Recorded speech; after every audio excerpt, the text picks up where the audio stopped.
Good morning guys. Nandito naman tayo sa Corrales. At mag-ready din agad dahil bubuksan ng truck na to. Dito guys, ginamitan na ni Tingers ng pamalakasang cutter at binuksan na. At ang laman nito ay bawang guys. Maraming bawang na naman. Taras na naman ang mga people. Alright. So, dahil dito tayo nasan guys. Ito ang aming, dito ilalagay ang lahat ng mga bawang. Grabe guys, sobrang lamig dito guys. Kanina nga video guys, kitry lang na ako magtagalog. Bawal judgmental dre ha. So dito guys, maglilinis muna tayo bago tayo mag simula guys. Maglilinis muna tayo. At dito guys, ipinasok ng unang bawang guys. Ito ang unang. Yes sir. Hop ay sir, tejak palit atas ya bay. Saka ka bay, saka. So yun guys, muntik nang magiba yung jack palit. So dito guys, pinasok na yung katatlong bawang guys.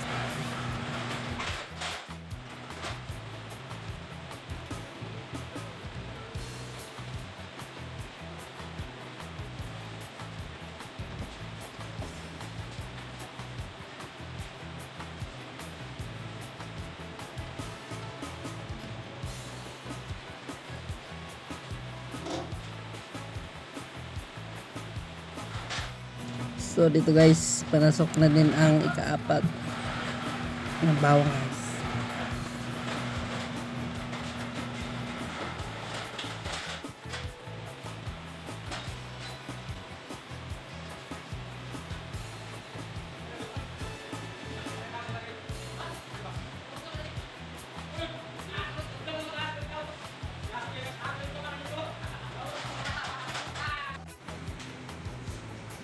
So dito guys, ito yung kasama ko ngayon guys, si Butard yan.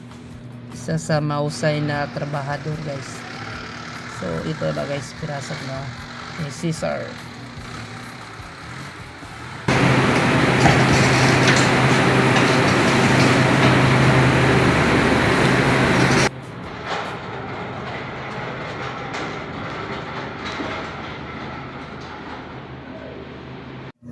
So dito guys, makikita nyo kung gaano siya kalamig.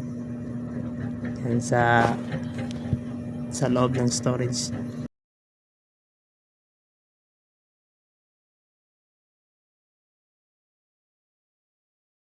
So yan guys, ang pinamagaling na driver sa amin guys. May papakita siya sa atin. Ito guys. Tingnan nyo guys kung gaano siya kalakas.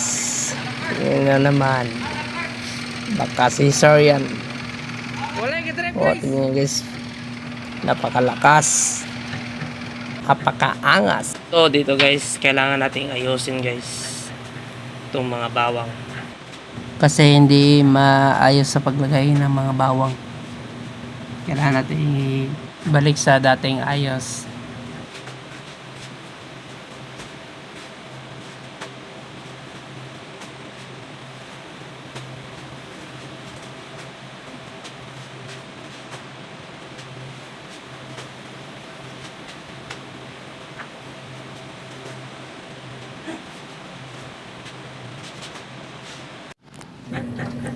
So dito guys, malapit na tayong matapos. Konti na lang guys. Diyan sa kabila guys ay pula. At dito naman sa kabila ay puti. Yung pula guys ay medyo mahal-mahal yan guys. So ayan guys, nakikita nyo ba yung puti na straw at saka red na straw? Mas mahal yung red guys pag binili. So dito guys, tinignan ko muna kung ano na sitwasyon nila. Parang malapit na. So dito guys, malapit na sila matapos. Konti na lang guys. So ayan na guys, tapos na rin sa wakas.